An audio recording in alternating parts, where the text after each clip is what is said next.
Good evening. Thank you for coming. I'm Martin Anthony. I'm the head of the Maths department here at the London School of Economics. It's my real pleasure to welcome you to this talk this evening, and I'm very delighted at the turnout. Tonight's talk is entitled Weapons of Math Destruction: How Big Data Increases Inequality and Threatens Democracy. This event is hosted by the Mathematics Department in conjunction with SEDS, Social Economic Data Sciences, a new research unit at the LSE. I want to thank the LSE Public Lecture Programme's team for setting this up and publicising it. I want particularly to thank my colleague Rebecca Lum from the Mathematics Department for all the work she's done. Today's speaker is Cathy O'Neil. She will speak for around 50 minutes or so, and there'll then be plenty of time for questions. Now, after the talk, she'll be delighted to meet you individually and sign copies of her book, which is available for purchase just outside the lecture theatre. Dr. O'Neil is a data scientist and author of Weapons of Math Destruction. She blogs extensively at mathbabe.org. Cathy earned a PhD in mathematics from Harvard and taught at Barnard College before moving to the private sector, where she worked for a hedge fund, D.E. Shaw. She then worked as a data science at various startups, building models that predict people's purchases and clicks. She's a contributor to Bloomberg View. In her thought-provoking book, Weapons of Math Destruction, Cathy addresses important questions about the use of algorithms in determining so many aspects of our lives. She argues that the sense of objectivity and fairness such approaches have is often illusory, and worse, damaging and discriminatory. We need, she argues, to challenge and to ask hard questions about the use of algorithmic, mechanistic approaches in social and economic decision-making. So please welcome Cathy O'Neil.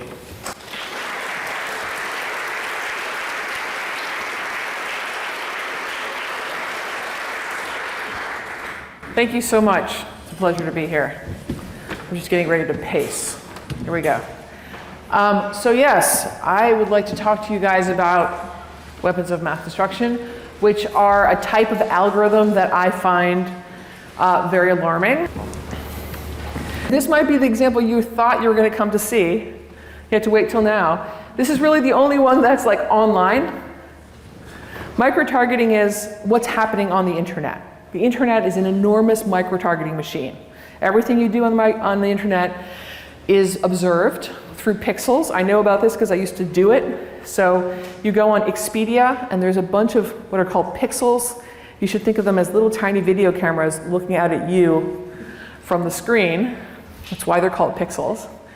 And they track you. So everything you do on Expedia is tracked. That's a pretty benign example.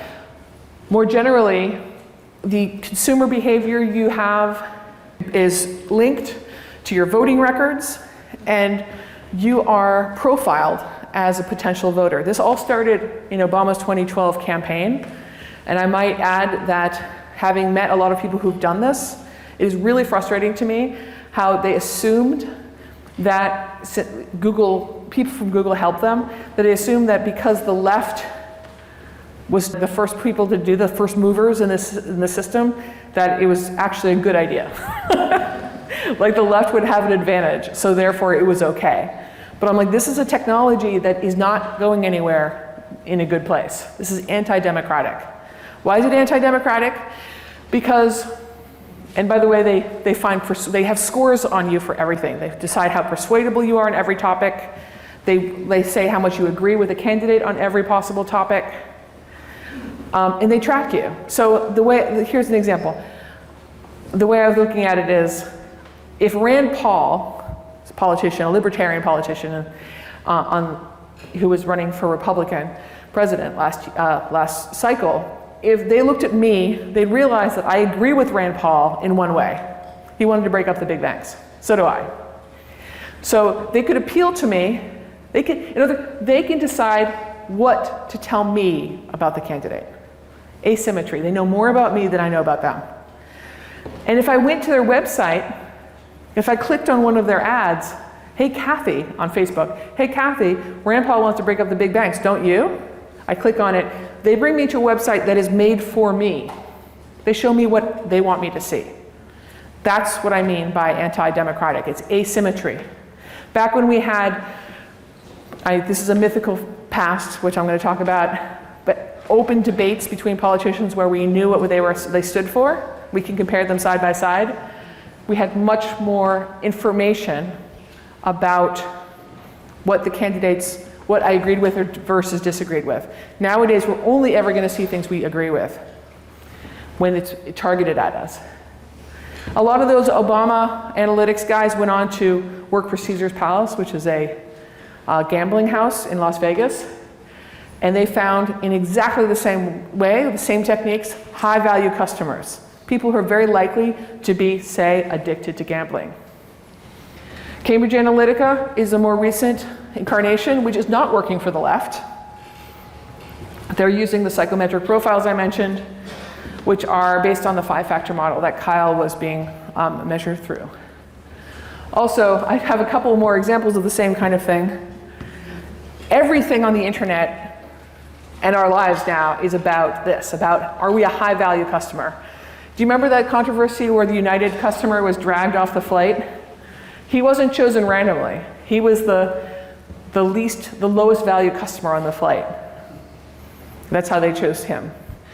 Queuing algorithms. This is one of my favorite examples because even though it's not that pernicious, it's very annoying. So you call up customer service, right? They use your phone number to connect you to a profile, and they decide whether you're a high value or low value customer. And if you're a low value customer, you will wait on hold forever. If you're a high value customer, you'll be spoken to more quickly. That's a great example of something where you don't know you're being scored. How could you ever prove you were being scored? I'm going to give you a little story about how I decided to write the book. So I was working at this company deciding which Expedia customers to show offers to and which to not show offers to. Simple as that. I thought of it as relatively benign, especially compared to what I'd been doing in finance. Until one day a venture capitalist came to talk to us at the company. He was thinking of investing in our company, and we all sort of were gathered around. He was going to tell us his words of wisdom. And venture capitalists should be seen as the architects of the modern internet. They're the ones who decide which things should be built. They fund those projects. So he was telling us about his vision of the future of the internet, and his vision was this, about tailored advertising. He said, I can't wait for the moment when I see only ads for Aruba and jet skis, and I never again have to see another University of Phoenix ad, because those aren't for people like me. Now, everyone around me laughed, but I actually didn't know what University of Phoenix was. So I'd never seen that ad. University of Phoenix is a for-profit college, and for-profit colleges are scavengers on what's called the federal aid system in the States. So they find people that have two characteristics, and the internet is the perfect mechanism to find these people. People who are poor and thus eligible for federal aid, and people who don't know the difference between a for-profit college and a private college. These are typically second-generation immigrants, neither of whose parents went to college. They know that to be in middle class, to be a real citizen, you need to go to college. So they're doing what they are supposed to. These for-profit colleges find them and call them relentlessly, promising them that their biggest problem in their life will go away once they've signed up for these online classes. The recruiting manuals for the for-profit recruiters are like, find their point of pain and promise that that pain will go away once they've signed up for online classes. Then as soon as they agree, they sign the dotted line, they are loaded up with student debt, which they never see. That money goes straight to the for-profit colleges, and then they get into these online courses. I should say that the graduation rate is very, very low, and even when they graduate, the diplomas are not worth more than a high school graduation diploma. So it's a huge lie, it's a huge money-making industry, and it was using exactly the technology that I was building. And so yet again, I felt like I was a collaborator. Obviously, the same techniques are used for political donations, as I said, for gamblers, and on the other side of the spectrum, for luxury buyers. This, of course, is what is touted as the goal of tailored advertising. It's a service. You're connected to what you want. You're welcome. I remember, I'm one of those people. I knit. I'm really addicted to very good yarn. So I am, I see that beautiful yarn and I can't help it. I gotta buy some yarn.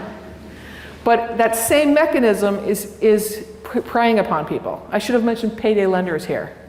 It's a perfect technology to find people who are desperate for money and to take advantage of them. So I'm almost done. I want to take lots of questions because the best part is the questions. But I do have some ideas, and I need more ideas. Because these are big problems. I think these are some of the biggest problems that we're going to face. Because I think, number one, the effects of these algorithms are cumulative. People are going through these different stages of their life and they're being tracked at every stage. And number two, it's only increasing. Let's face it.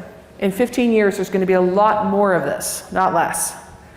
So we got to learn how to make these algorithms be held accountable. So these are really just first efforts at that. So you need to help me think about strategy. How do you make this stuff accountable? Hippocratic oath for data scientists. One of the basic problems we have is that the data scientists like myself are never trained in ethics. I just happened to realize this stuff was messed up. Probably because I have my experience in finance, right? I realized that this could go wrong. The data scientists I worked with were like, what are you talking about? We're making money, everyone's happy.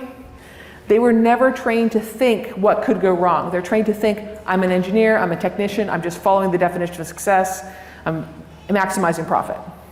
We have to make our data scientists realize that when they build models that affect human lives, they have to think about what could go wrong.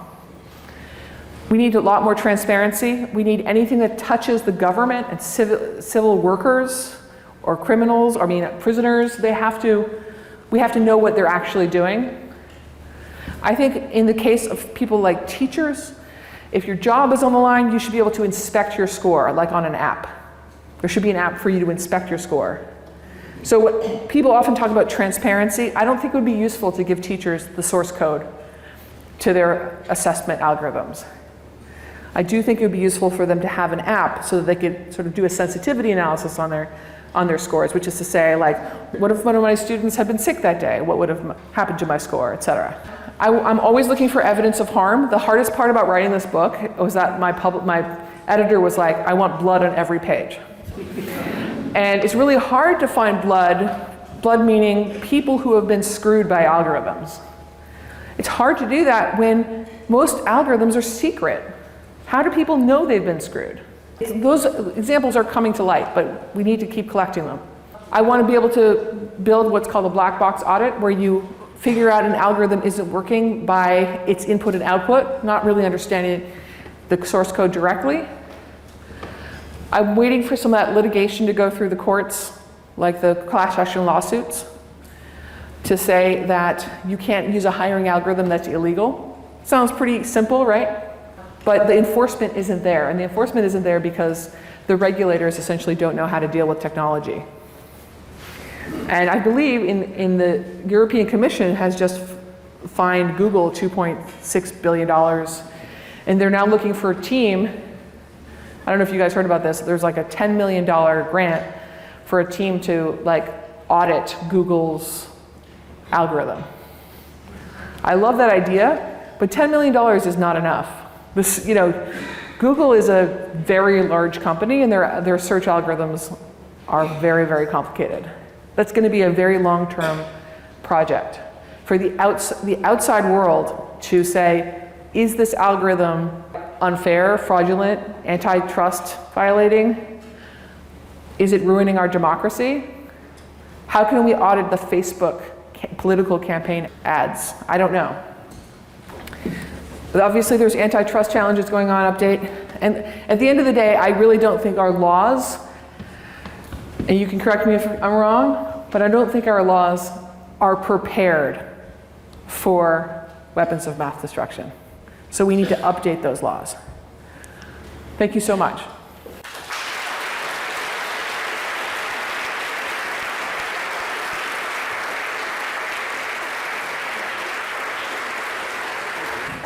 Okay, thank you so much for a very stimulating talk. I'm sure that's going to lead to quite a number of questions. The gentleman in the front row here for white shirt. Hi, thanks, Cathy. That was great. I can think of companies that I've come across that seem to be using algorithms in a beneficial way, or maybe if I get good suggestions of books I might like on Amazon based on what I've bought before. Is there any sense in which you think kind of good drives out bad, at least commercially, or indeed, in hiring? That is there a case whereby a better algorithm, the firm that had the better algorithm that didn't have the let's follow what we did in the past algorithm would end up with better employees and win in the end? Maybe it takes a while, but It's a great question, and I wish it were true. Let me say it this way. There was a really good paper by Moritz Hart and others, and Moritz actually works at Google, recently about the cost of fairness. And so they took credit scoring algorithms, and they ignored what's called ECOA, Equal Credit Opportunity Act. And I'm sorry that this is so US based, this is how I understand it, but there's a law, I'm sure there's a similar one here, that says you can't discriminate based on gender or race when it comes to credit scores. But it's not clear exactly what that means, right? And so what they did was they optimized in 5 different ways. They optimized without any constraints, like forget fairness, and then they defined 4 different ways of being fair in terms of race. And they optimized to profit with those constraints, those 4 constraints. Sorry if this is too nerdy, but so one was optimizing to profit without constraints, and then 4 different types of constraints. And it was, they could do it 5 different ways. It cost money when you have a constraint, right? So it is less profitable. So fairness is expensive. Another way of saying that is in the free market of all credit scores, right? Of all companies that build credit scores and offer credit, the companies that ignore fairness the most will make more money. So they will outperform the other companies. So I think that's a general truth, that if you are maximizing to profit without constraint, you're going to be able to box out the other companies. So that's the argument I use for why we need a rule about this. We can't just allow people to bypass the concept of fairness because it's a race to the bottom rather than a race to fairness. Hello. Do you think it's possible to counter these pernicious feedback loops algorithmically? Or is our best hope to evaluate algorithmic implementations of policy precisely in a way that's not algorithmic, using some other system, maybe an ethnographic system or something? Okay, so let me back up. I am not against algorithms. I'm against messed up, unfair algorithms. I am for real scrutiny of how algorithms are used and real tests that they are being used fairly and legally. And we have those tests for human processes, right?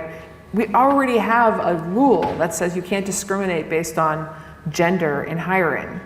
But what we have now is this sort of magical avenue of bypassing that rule by using machine learning algorithms that for some reason everyone just blindly trusts. So what I'm asking for is, no, they're not magical. Let's not trust them blindly. Let's put them through the same tests and the same standards as any human process would be put through. So I'm actually asking for the standards to be raised to what we already have.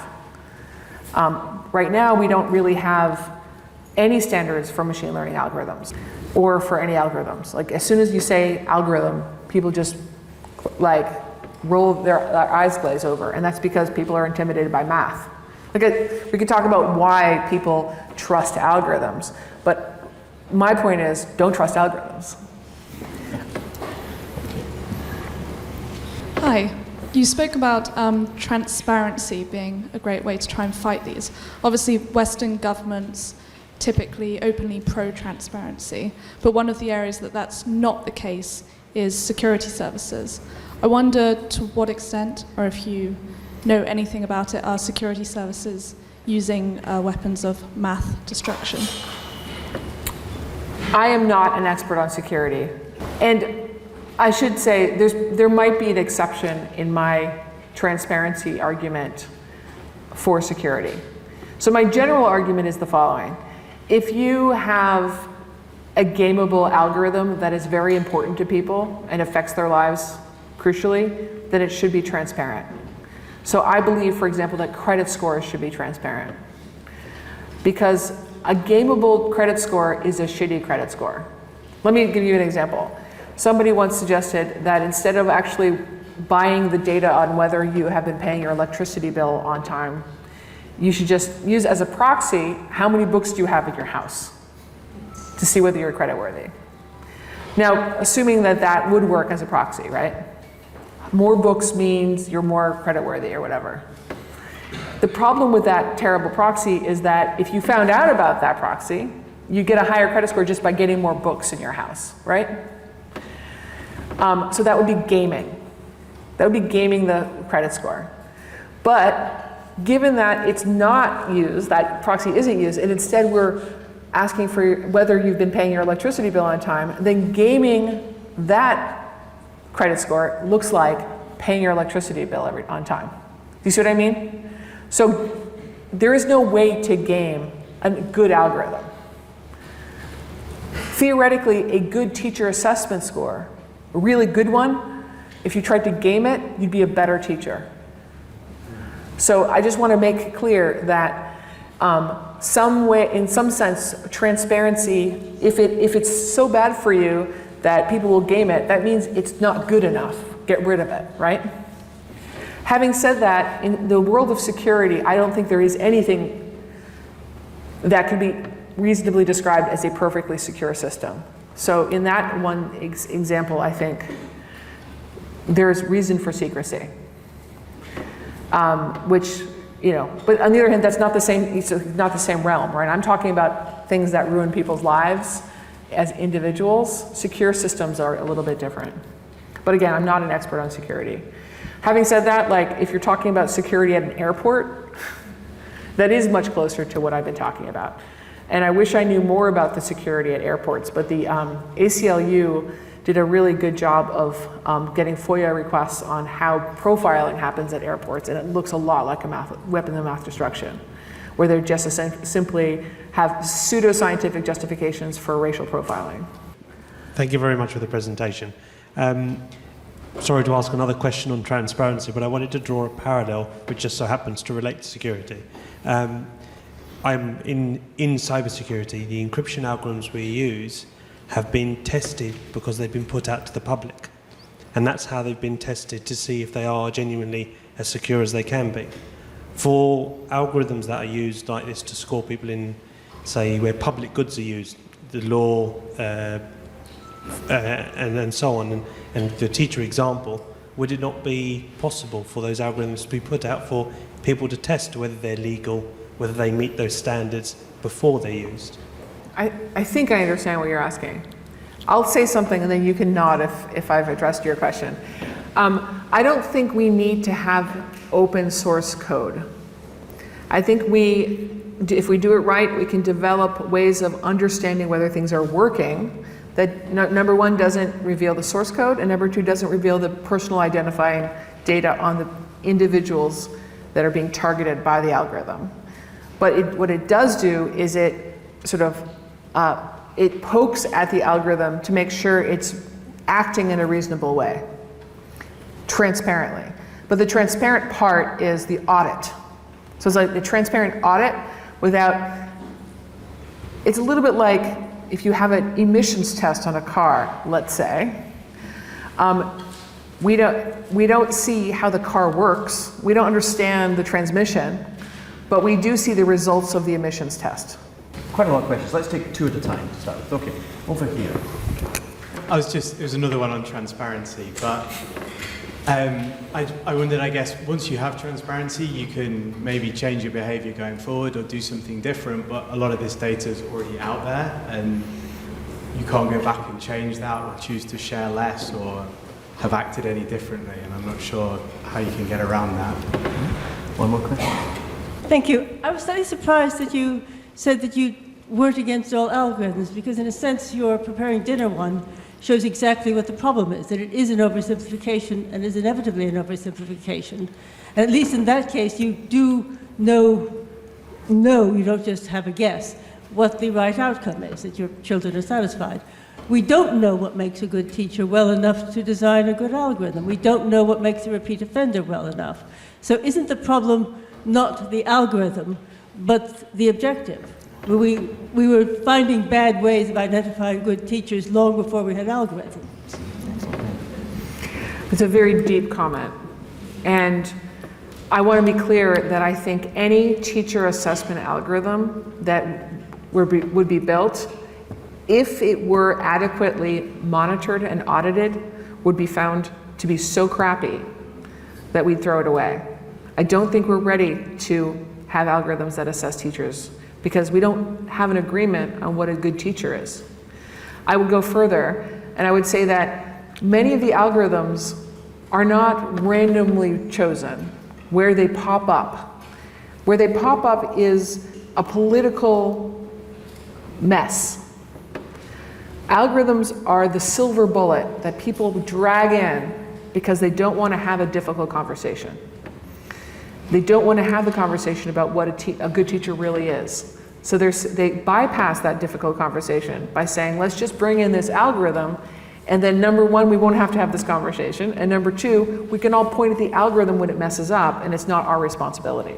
So in that sense, it's a perfect bureaucratic mechanism to avoid responsibility, but that doesn't mean it's working. So what I'm claiming, I'm kind of like, it's inevitable. If you talk to people in government, they're so excited about algorithms that they're going to put those algorithms in. And I'm saying we need monitors on those algorithms to make sure they're working, because I don't think they're going to work. And we need the evidence that they're not working. We need to put science into data science, and we need to establish the evidence of whether they're working or not. And in the teacher case, it's not going to be, we're not going to have the evidence because it's not going to work. I also don't think it's going to work in the criminal justice system because the data is just not good. However, I do think there is a place for algorithms if we get to the point where we know how to monitor them for safety and for legality and for fairness. So I'm not anti-algorithm, although some people are, and I respect that. Some people will say we're just not ready for that. I feel like we're going to have it. And I want to be as practical as possible, saying if we're going to have it, here are the safety mechanisms that we need to attach to them so we can keep track of how bad they are. As for, yes, you can't erase your data. I am also kind of a pragmatist in terms of data and privacy, which is to say I don't think we have control over our private data. So I am much more interested in thinking about the regulation around how data can be used against us rather than what data is out there. It's a very simple way of saying that. Hi. You've talked about the dangers around relying on a limited number of data sources to determine a decision-making process. But given the complexity around such a simple question as what makes a good teacher, in order to answer that, at some point, we have to choose some data sources, and they're bound to be subjective. So in that case, do you think it's better that rather than rely on one algorithm, we rely on two, that almost red teams the other? And therefore we have two measures that we can use to try and determine a potential outcome. Because it feels like if we don't, we're never going to get a perfect answer, because what makes a good teacher to me doesn't necessarily mean the same thing to everyone else in this room. And I just wonder, you've highlighted the dangers around our algorithms, but I feel like at the end of the day, we do have to whittle the data we've got down to a limited number of sources, and therefore use that data to try and get some outcome, even if it's not perfect. Okay. Yeah, another question? Right in the back. Yeah, let's get her.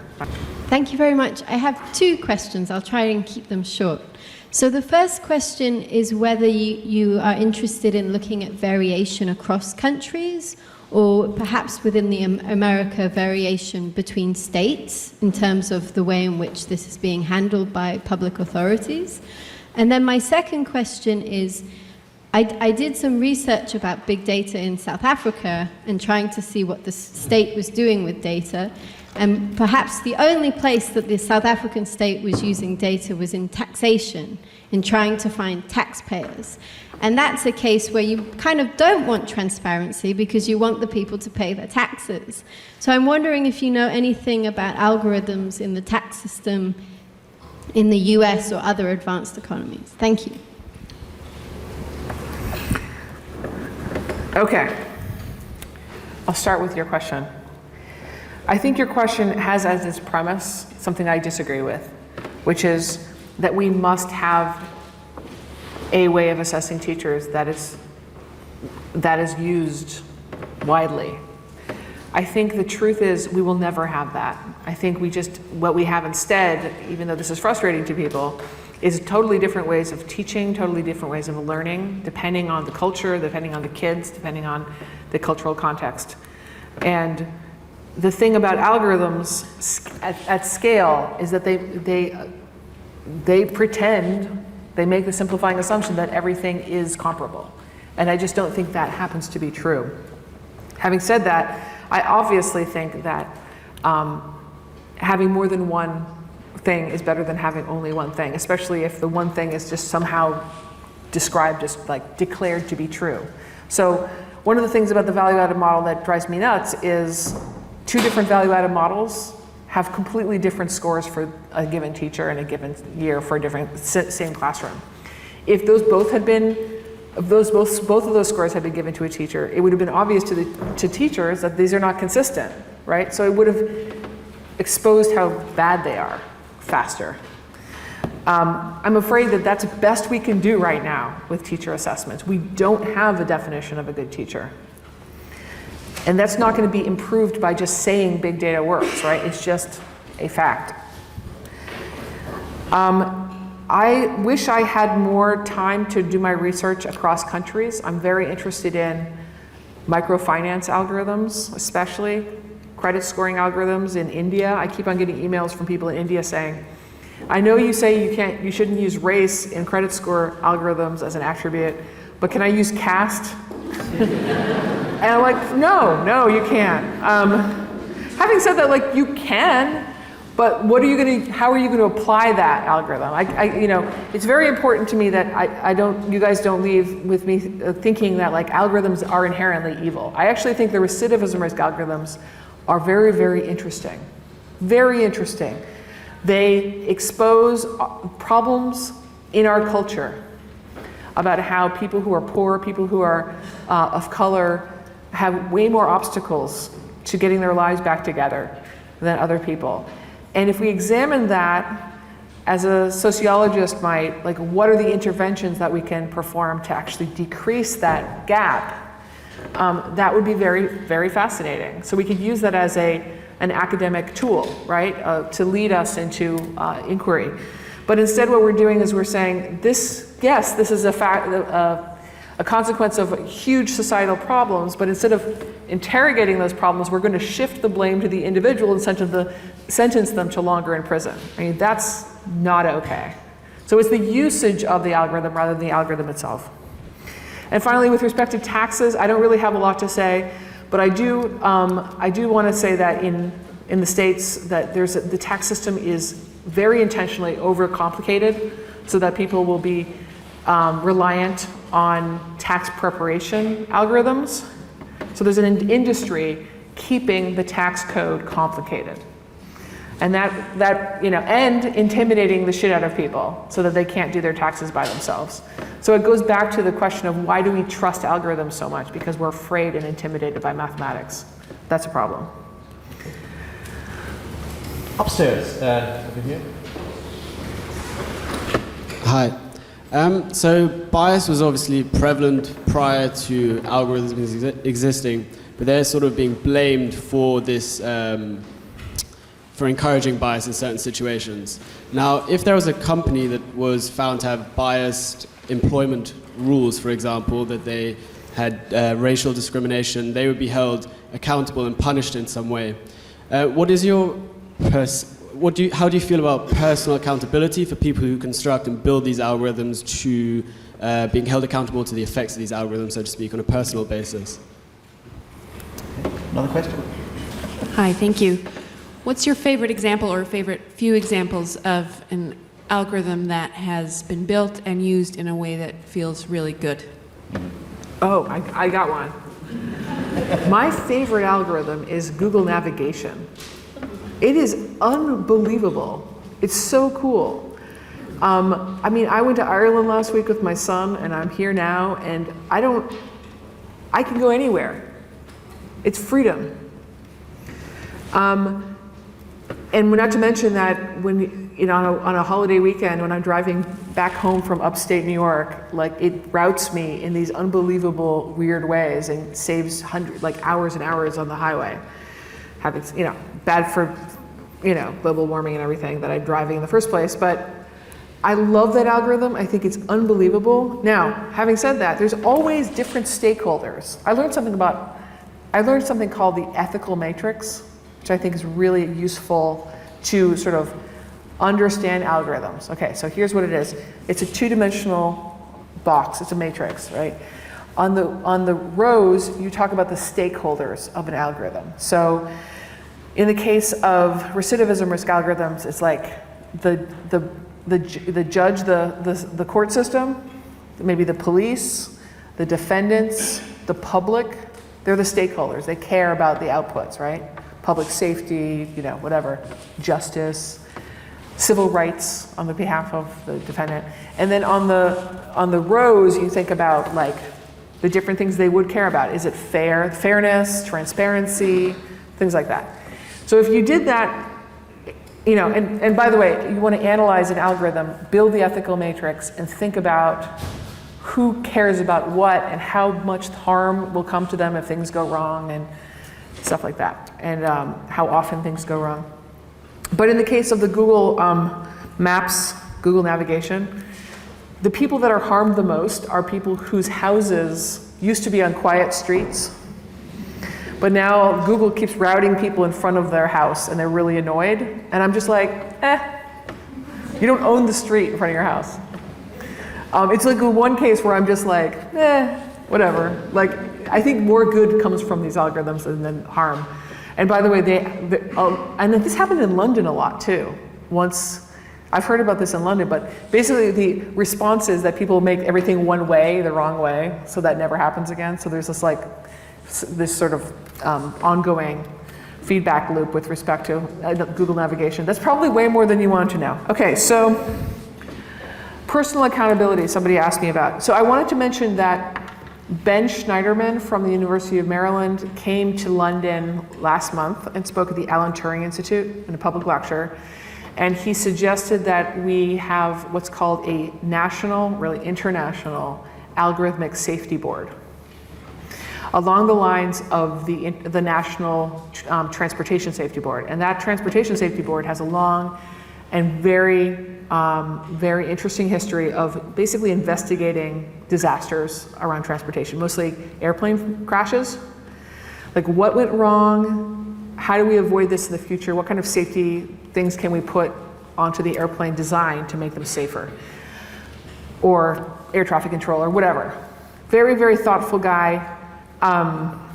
One of the critical things that he's calling for is personal accountability. He said the National Transportation Board and the National Algorithmic Safety Board should absolutely decide not only what went wrong with an algorithmic disaster, but who was responsible.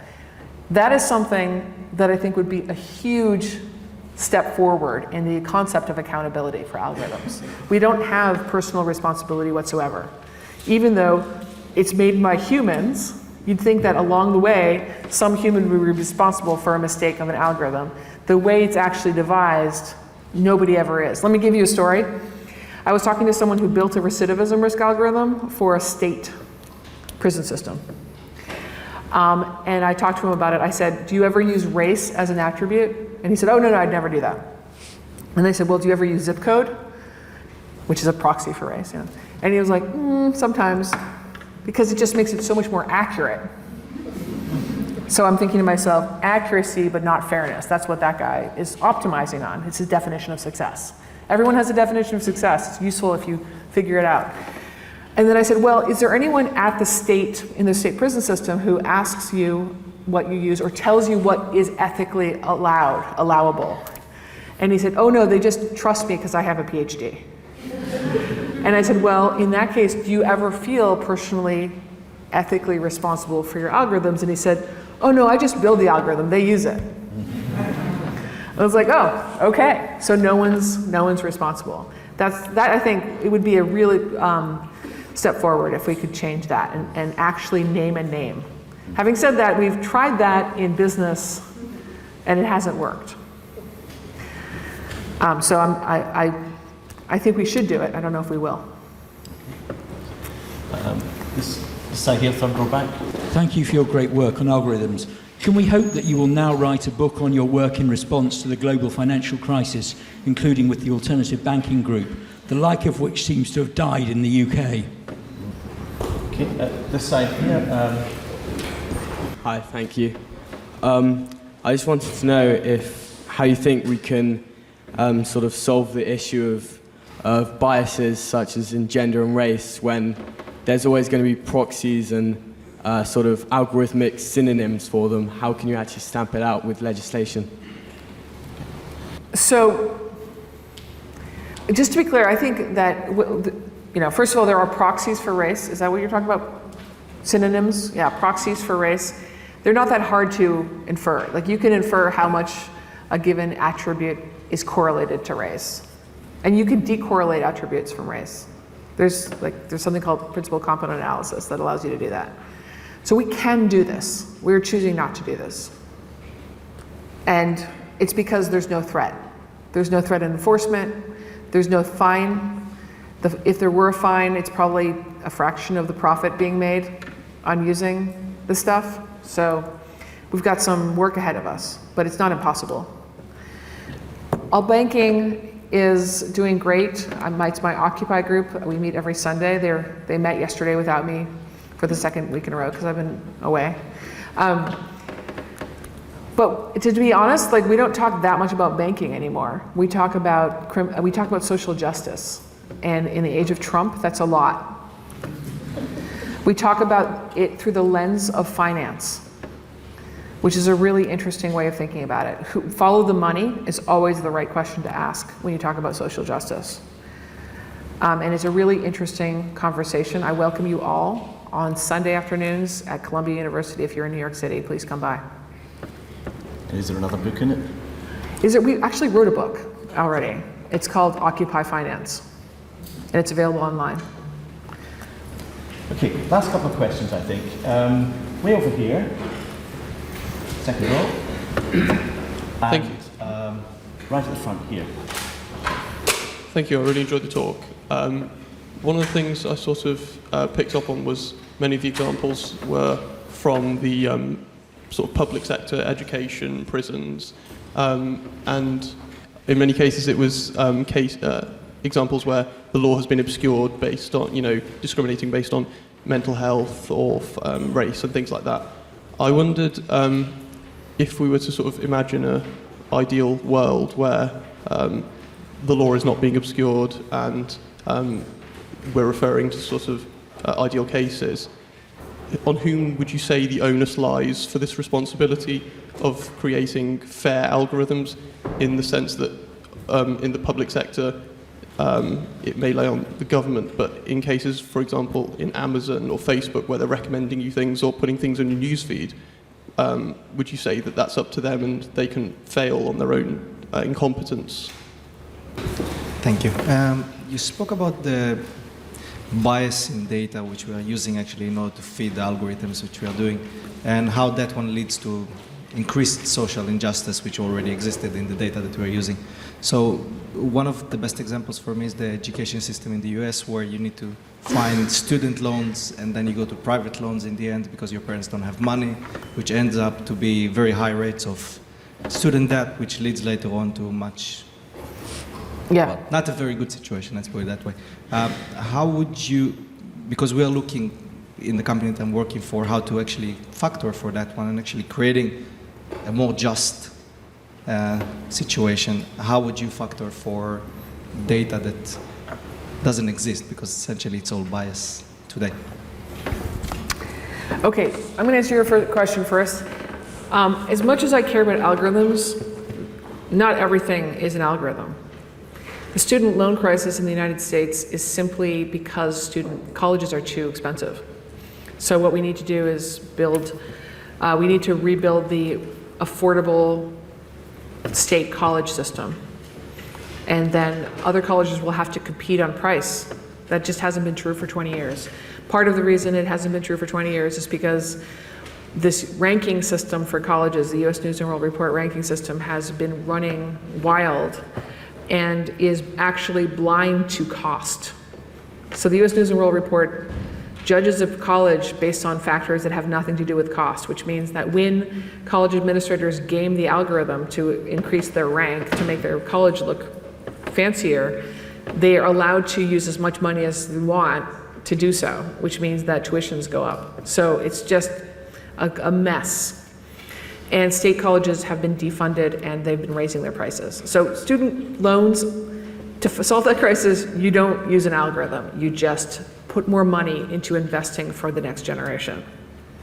In terms of the Facebook, I'm afraid that I don't think the algorithm at Facebook is going to fail by its own, on its own. I think it's a very, very successful propaganda machine that's making just tons of money.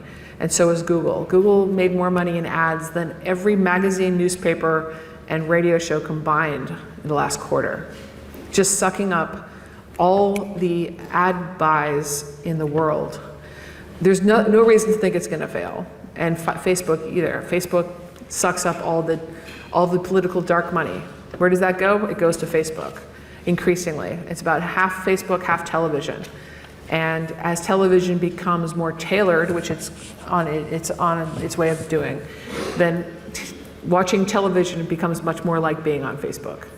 So I don't think there's any reason to think we're going to see a failure of that. I think the question is whether our laws to protect democracy are up to the task. And I don't know the answer to that. Thank you very much. Thank Cathy you. O'Neil. Thanks, guys.